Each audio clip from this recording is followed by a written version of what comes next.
O Colégio Protágoras apresenta Podcast, o seu podcast educacional. Bom, meu nome é Victor Lucas Moreira Favareto, sou estudante atualmente aqui no Protágoras. Primeiramente quero agradecer, o convite e a oportunidade de estar aqui presente no podcast para entrevistar o nosso Dr. Felipe. Estamos aqui com a estudante também do Protágoras, a Luísa, e vamos começar uma entrevista sobre dengue, Os casos muito alarmantes, as estatísticas estão sempre muito altas, sempre preocupantes. E vamos fazer essa entrevista com o doutor para discorrer um pouco mais sobre esse assunto. Bom dia, doutor. Bom dia, Luísa. Queria que o senhor explicasse um pouco para nós sobre a dengue. O que significa dizer que a dengue é uma doença febril aguda, sistêmica, dinâmica, debilitante e autolimitada? Antes de responder você, vou só me apresentar para o pessoal, que está aí nos assistindo. Agradecer o convite também do Colégio Protágoras, agradecer a presença de vocês aqui. Meu nome é Felipe Belo, sou médico, tive a oportunidade de ser aluno aqui do Colégio Protágoras, acredito que eu faço parte ainda dessa família. E me sinto muito bem à vontade aqui de estar com vocês hoje, conversando, tendo essa conversa bem tranquila aqui sobre esse que é um assunto muito importante.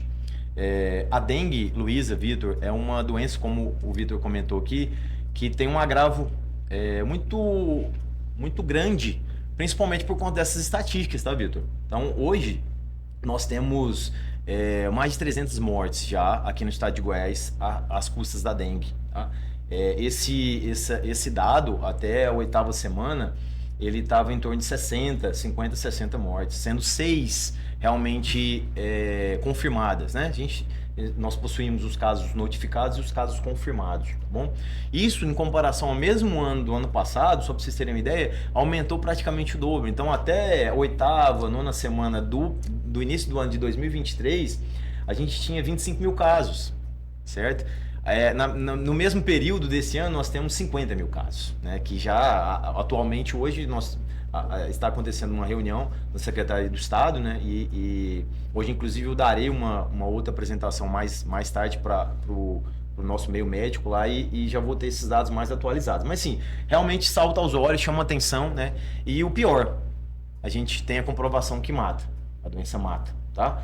Então, assim, utilizando a pergunta da Luísa, ela questionou por que a dengue é uma síndrome febril aguda, É por conta dessa palavra mesmo, tá, Luísa? Da febre, tá? Então, a dengue é uma doença que cursa clinicamente, o quadro clínico do paciente, o que salta aos olhos é a febre alta.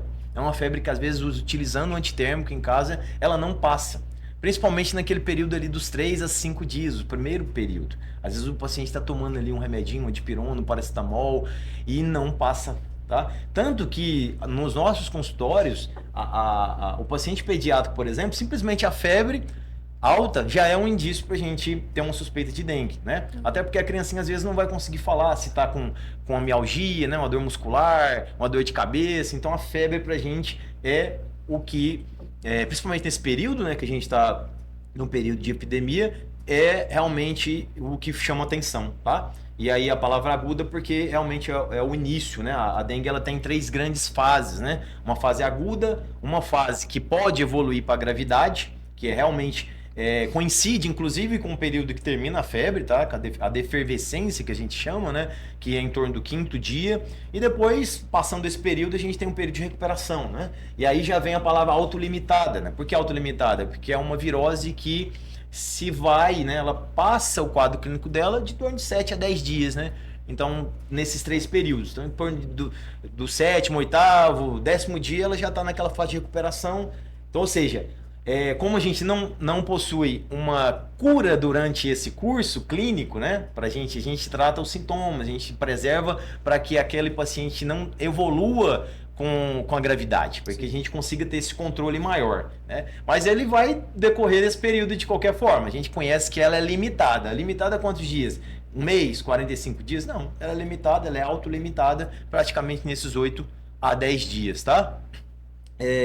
Ela é uma doença que debilitante sim, A dengue, ela é chamada de febre quebra-ossos, na parte aí, principalmente da África, Oriente Médio. Inclusive, acredita-se que a dengue chegou dessa forma, né, através dos navios, trazendo os escravos.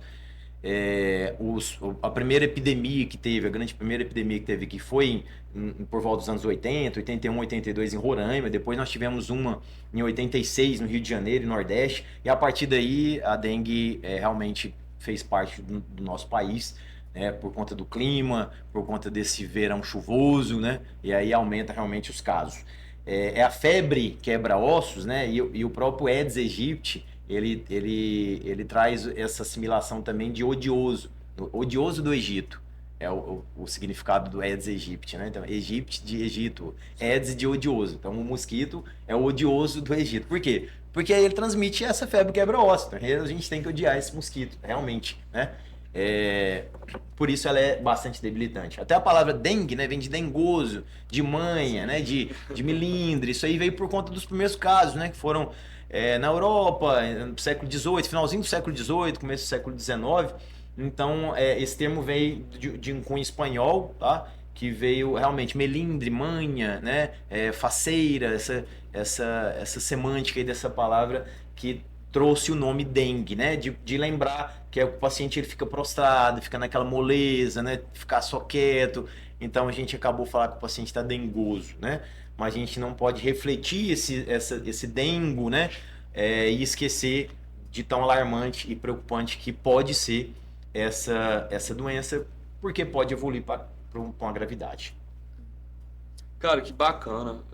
Assim, a gente vê que realmente, igual você trouxe os dados, passou de 25 mil para 50 mil, realmente está muito alarmante mesmo, tá à tona.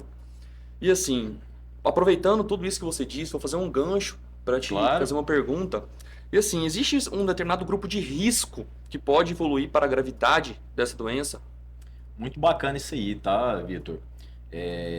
Veja bem, nós temos em todo espectro, né, de doenças, esse grupo que a gente chama de um grupo de risco, né? E para a dengue não é diferente. Então, pensando na gravidade da dengue, qual que é a gravidade, Luísa, que existe na dengue? A dengue é uma doença que ela afeta a permeabilidade vascular. Extravasamento de líquido, é basicamente isso, tá? Por que que o paciente evolui com gravidade? Porque ele perde líquido por terceiro espaço. O que é isso? Nada mais do que desidratação. As claras, o paciente ele choca por perda de líquido. E é o choque que a gente acaba chamando de choque hemorrágico da dengue, mas na verdade ele não choca porque ele sangra até morrer. Os casos em que há sangramento, e há sim, até porque há quedas do número de plaquetas, mas o que importa realmente não é isso. O que importa é esse extravasamento de líquido por terceiro espaço. Esse paciente desidrata. E qual que é o grupo de risco de que a gente tem mais preocupação com desidratação? Os extremos. Sim. Então, principalmente lactentes, abaixo de 2 anos, né, de idade, e os idosos, né, nossos vovôs e vovós aí. E não precisa ser vovô e vovó tarde, não. Acima de 65 anos, a gente já encara esse paciente com perfil de risco, né? E aqueles que possuem comorbidades. Então, um paciente que possui hipertensão arterial, cardiopatia, doença autoimune, diabetes, a própria diabetes mellitus, que é uma doença autoimune, né? Então, esse paciente, ele tem uma chance maior. Não quer dizer que ele vai ser um paciente grave na dengue. Ele pode partir daquela autolimitação ali, Luísa, que a gente comentou, 18 a 10 dias, tranquilo, do ponto de vista clínico, né? Vai ficar prostrado, vai ter febre, mas não vai ter nenhum sinal de alarme, tá? Mas é um perfil de paciente, Vitor, que a gente tem que ter um acompanhamento mais próximo. Não é que é paciente que a gente vai entregar uma receita e vai embora e eu não vou querer ver mais. Entendi. Então é um paciente que eu vou pedir para retornar, provavelmente a gente vai avaliar hemograma seriado dele. Não precisa ficar internado muitas das vezes. O acompanhamento em si mais próximo. O acompanhamento em si mais próximo. Então, falou, legal.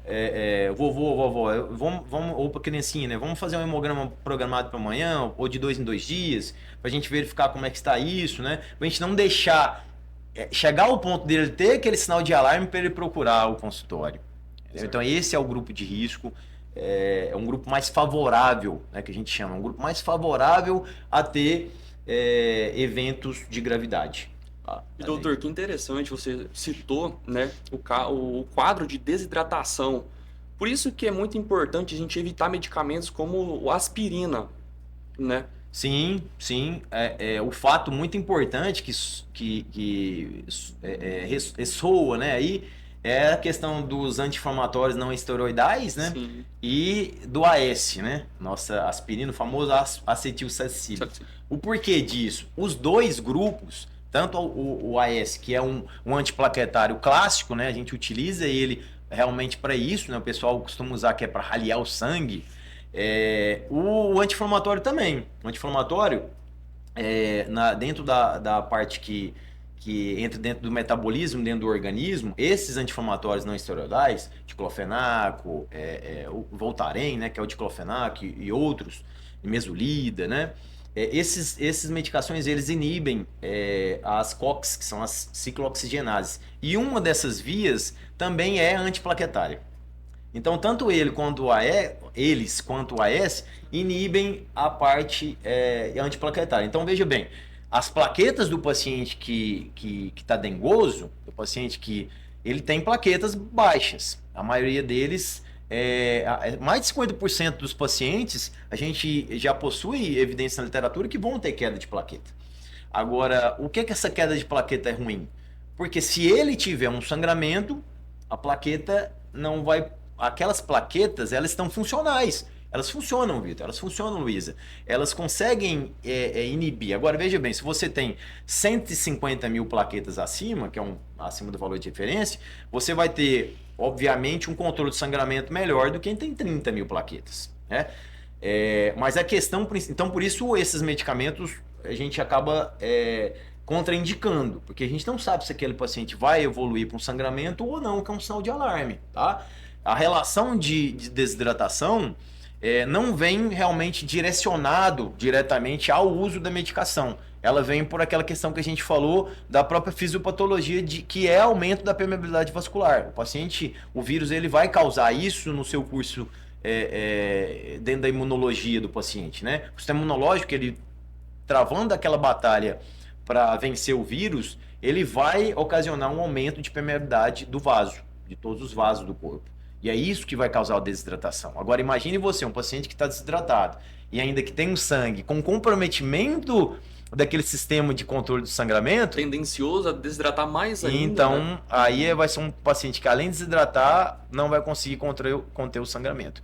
Então, por isso a gente realmente não indica a utilização desses medicamentos, tá? Ótimo. Doutor, queria aproveitar esse gancho e perguntar para o senhor. O senhor comentou com a gente sobre os relatos de pacientes que apresentam sintomas febris, que já chamam atenção. Queria perguntar para o senhor como que é feito o diagnóstico da dengue. Muito bom, Luísa. Essa parte aí é muito interessante, porque às vezes o paciente ele fica preso, né? Às vezes a gente tem a visita, a consulta ao nosso consultório, é interessante porque tem paciente que vai para buscar um exame. Se você não passa um exame, você não é um profissional bom, né? Aquele médico ruim não me passou um exame. Não me passou nada, né? Mas a clínica, ela é soberana. Isso é importante que a população saiba disso. O que é a clínica ser soberana? O paciente está em primeiro lugar. Até, Luiz, o exame chama exame complementar. Então, ele já vem, o nome dele já de fato já comunica, né? Ele é um complemento do exame físico que o colega médico fez, que o médico assistente fez. Então, o exame físico, ele vem com uma anamnese, uma conversa. Então, assim como nós estamos conversando aqui, o paciente vai chegar até nós no consultório e perguntar: o que está acontecendo com o senhor? Eu estou tendo uma febre alta. Opa, febre alta. Nesse período, eu vou suspeitar de dengue. Eu vou continuar questionando, né? Mas e aí, tá tendo dor de cabeça, dor atrás do olho, o senhor tá tendo dor muscular nas articulações, né?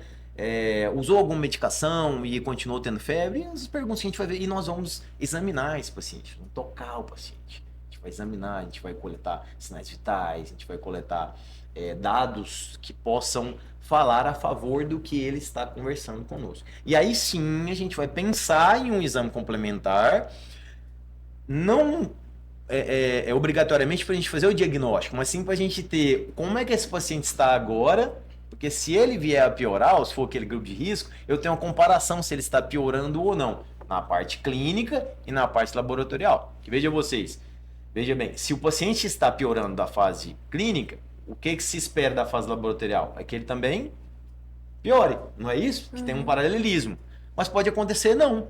O paciente está tendo uma piora clínica e a parte laboratorial não esteja piorando. Opa, para a gente é um bom sinal, né? A clínica é soberana, esse paciente pode ficar até internado, mas eu estou vendo que ele não está tendo uma piora laboratorial. Então eu estou vendo que esse reflexo é diferente. O paciente que está piorando clinicamente, o laboratório dele está ficando horrível, ele está aumentando o hematócrito, eu estou vendo que ele está desidratando mais, então eu vou ter que colocar mais volume nele, fazer uma soroterapia endovenosa, não vai ter como ficar só bebendo sal de reidratação oral, tá? Então, assim, essa parte do diagnóstico, ela vem principalmente voltada para febre. Então, o paciente teve febre, vamos partir para os outros pontos. Então, teve febre com dor de cabeça, teve febre com dor atrás dos olhos, teve febre com moleza e prostração, teve febre com letargia, teve febre com dor abdominal, teve febre com vômitos, aí já partindo para sinais de alarme, né?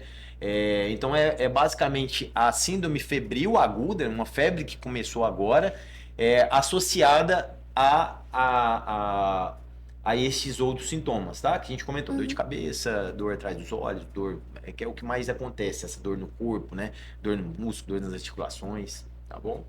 Doutor, que bacana. E assim, feito esse diagnóstico, estabelecido que realmente é dengue, quais são os tratamentos, né, que a gente poderia passar para o nosso paciente? Porque assim, a gente vem acompanhando um boom para a ciência. Realmente foi desenvolvida essa nova vacina agora, sim, que inclusive a primeira cidade brasileira que recebeu esses lotes de vacina foi uma cidade que meu irmão mora. Meu irmão formou lá na UFGD, Universidade Federal da Grande Dourados, Mato Grosso do Sul. Então, assim, estabelecido o diagnóstico, quais são os tratamentos feitos nesse paciente? Tem um cunhado que mora lá também. Que legal, cara. Que mora lá, ele formou lá também. Dourados é uma baita cidade. Isso. Eu costumo falar que Dourados é uma Goiânia há um tempo, né? Que é por conta da, assim, o trânsito modificou lá, não. Lá ainda tem aquele aconchego, a gente não passa é nas tão ruas. Desenvolvido. A gente passa nas ruas lá, Luiz, o pessoal ainda tá com aquelas cadeiras às portas das casas, né? Então, muito bacana. Então é assim, Vitor. Água. Água, água, água, água, água. Vamos colocar mais algum líquido aí? Soro, soro. Água de coco, água de coco. Excelente. Suco de fruta, suco de fruta, suco de fruta. Chá, chá, chá. Então é basicamente hidratação. Por que hidratação? Porque a gente viu que o que leva à gravidade? A permeabilidade vascular, extravasamento de líquido e desidratação. Então, se a gente consegue repor esse líquido, há várias maneiras de repor esse líquido. Oral, para os grupos, principalmente A e B, né? Nós temos 4 grandes grupos de pacientes, né, que se enquadram. O grupo A, que são de pacientes sem sinais de alarme e sem comorbidades. O grupo B, que é basicamente pacientes que não possuem sinais de alarme, mas que têm comorbidades. Então é aqueles extremos que a gente comentou aqui, ou paciente diabético, hipertenso, mas que não possui sinais de alarme. O grupo C é qualquer paciente que possui sinal de alarme, tá? E o grupo D é o sinal de alarme grave. Hipotensão grave, realmente é o paciente que está chocado. E choca por quê? As custas da desidratação. Então nós temos que repor, em quaisquer desses grupos, reposição hídrica, reposição hídrica salina, né? Então sais de reidratação oral. E como é que a gente faz isso basicamente? É uma continha simples, né? Para o paciente, principalmente esses pacientes que estão em casa, né? Que vão até a consulta, que é indicado, né? O paciente teve febre, uma febre aguda alta, que não está cedendo com medicação. No primeiro dia mesmo ele já visita o profissional médico assistente dele para realmente avaliar e ver se há a possibilidade, necessidade principal dele ter esse acompanhamento mais próximo. Então, pensando na desidratação, esse paciente, principalmente esses perfis que vão ficar em domicílio, é 60 ml por quilo dia. Né? Então, vamos fazer uma continha aqui. Você pesa quanto, Luísa? 55. 55, né? Vamos arredondar aí para 50, né? Então, a gente vai fazer 5 vezes 6, 33 litros, né? Então, a Luísa, vamos colocar aí 3 litros e 200, 3 litros e meio, né? No mínimo, é a reposição hídrica que a Luísa, estando com dengue, tem que fazer. Dengue sem sinais de gravidade. Né? Por que eu estou comentando isso? Porque a ativação de gravidade vai estar internada, né? Já vai ter a conduta médica hospitalar lá, tá? Então no mínimo isso. Então é 60 ml quilo, a gente fez uma continha rápida, né? 60 vezes 50, 3.000, 3 litros, né? Aí a gente faz uma orientação para fazer uma reposição de 1/3 nas primeiras 2, 4 horas, tá? Então, um terço disso aí a gente vai dividir por 4, né? E pega um terço e uma parte dessa toma nas primeiras 2, 4 horas. É tomar rapidão ali. E depois, os 2 terços finais, a gente fica ali.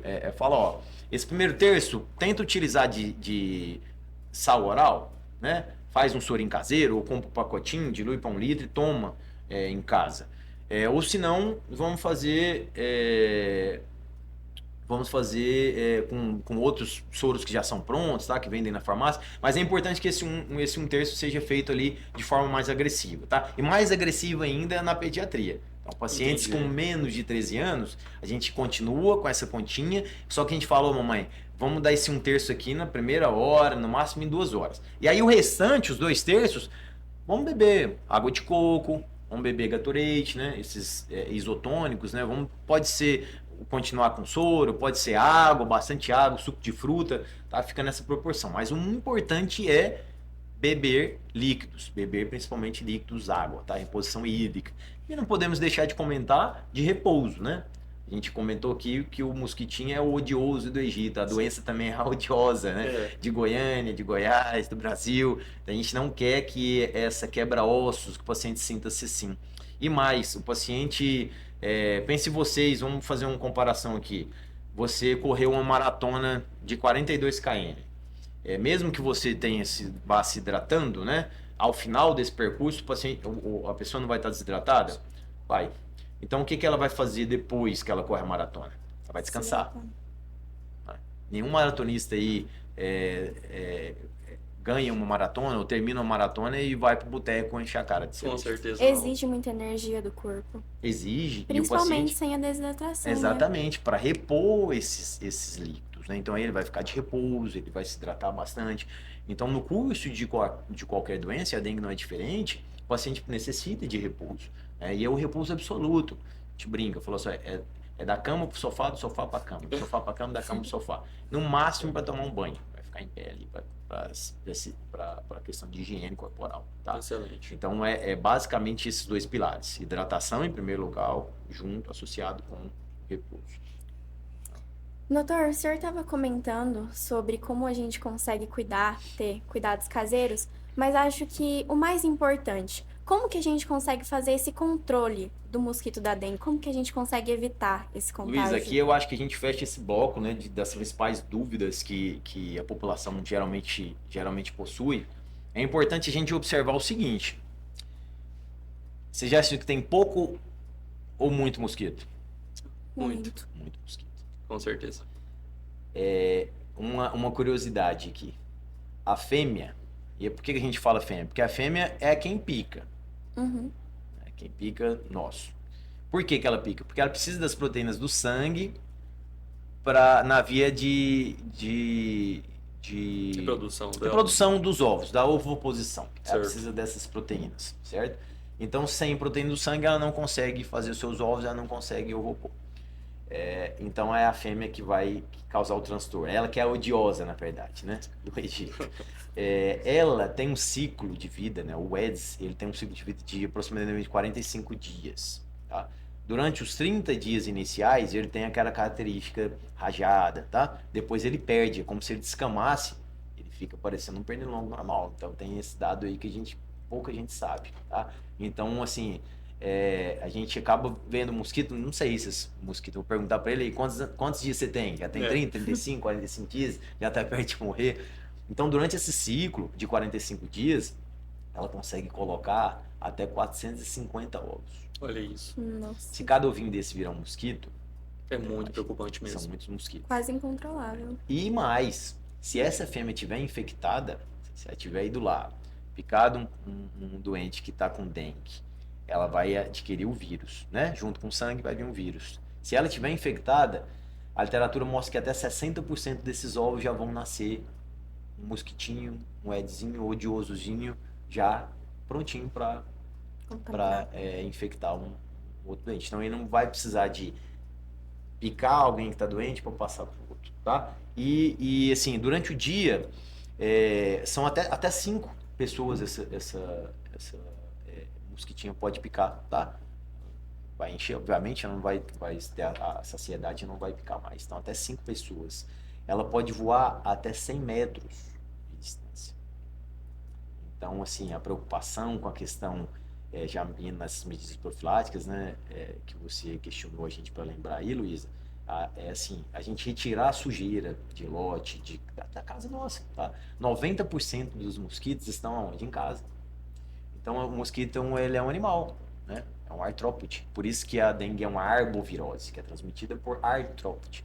Então, ele não é diferente dos outros animais. Ele quer estar onde ele tem um nicho para ele se alimentar, para ele se produzir, né?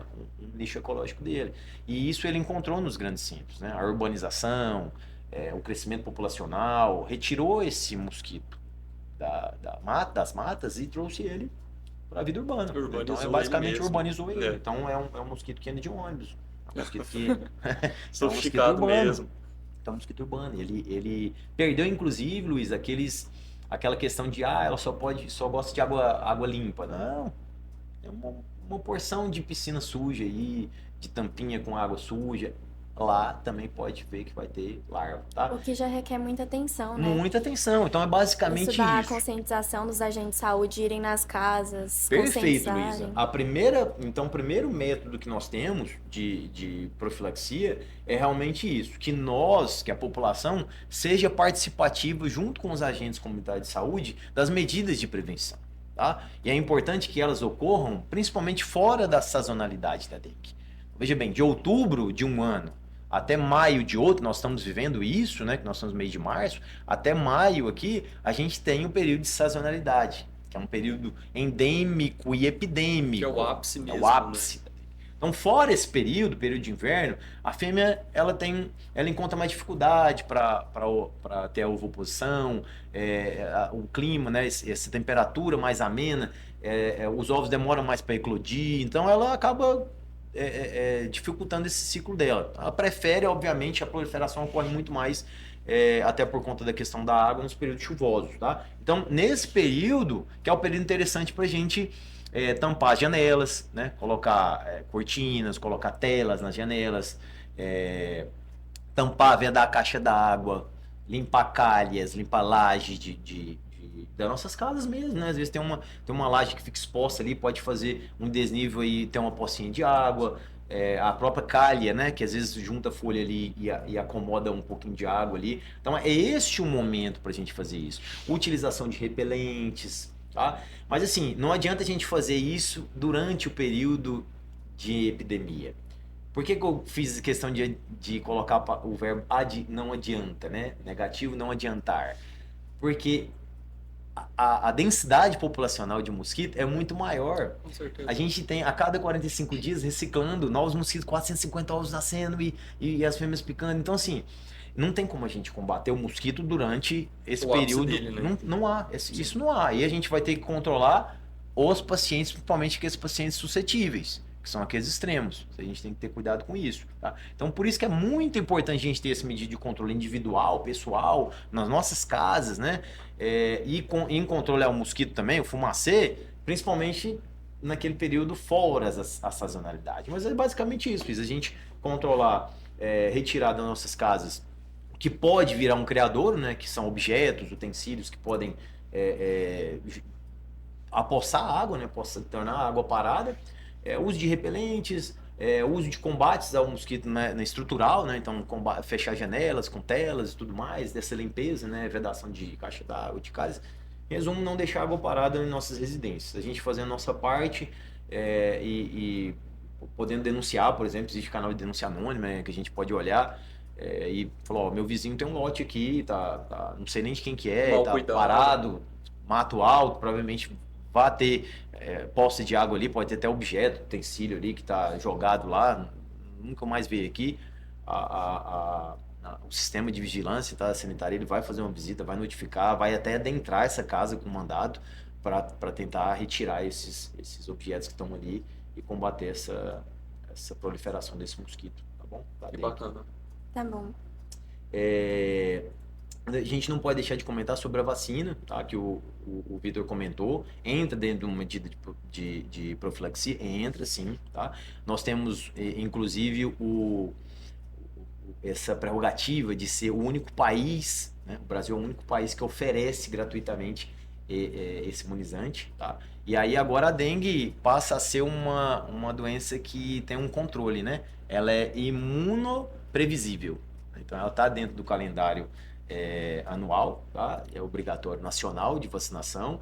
A partir do ano 2024, desde dezembro do ano passado já foi pactuado com o Sistema Único de Saúde, com o SUS, de angariar fundos para ter essa vacinação, mas o laboratório ele é limitante, né? O laboratório ele tem um limite, não consegue produzir vacinas para todo mundo. Mundial. A gente espera que realmente toda a população brasileira consiga ser vacinada, mas como toda vacina que a gente... Todo fármaco, né, que a gente começa, ele não consegue atender toda a população. Então, se escolheu, através dos secretários de municipais de saúde, de estado, né, fundaram um comitê e resolveram qual que é a população que mais se hospitaliza.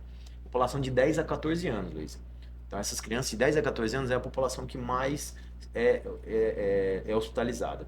Então vamos vacinar esse pessoal, porque a gente quer diminuir a hospitalização. Diminuir a hospitalização, a gente diminui custos, né? Diminuindo custos, a gente consegue voltar esse investimento para medidas de prevenção, para comprar mais vacinas e tudo mais. Então essa população é a população que está sendo vacinada primeiramente, tá? Esse universo aí dentro dessa faixa etária. A ideia é que ele atenda mais, hoje são mais de 520 municípios que estão sendo vacinados aí, a gente tem, né, mais de 37 regiões no Brasil, e isso está realmente ascendendo, né? É uma forma muito bacana, e inclusive fica a dica aí para os vestibulandos, né, que provavelmente vai ter algum recorte aí pro lado de imunização, seja soro, vacina, aquela questãozinha clássica aí que fica brincando, soro, vacina, aí põe questão de anticorpos no meio ali, então é uma questão muito bacana, tanto para a primeira como segunda fase, né? Puxando aí essa questão da dengue que está atual, é só do Brasil, então assim, a chance do universo das universidades aí captar isso, até porque está se falando muito dentro das academias, ela é altíssima, né? Fica essa dica aí para vocês e para os colegas. Que bacana, e com certeza a gente vai estar bem preparado para responder essas perguntas que virão. Isso sim, com certeza, tá? Bom demais.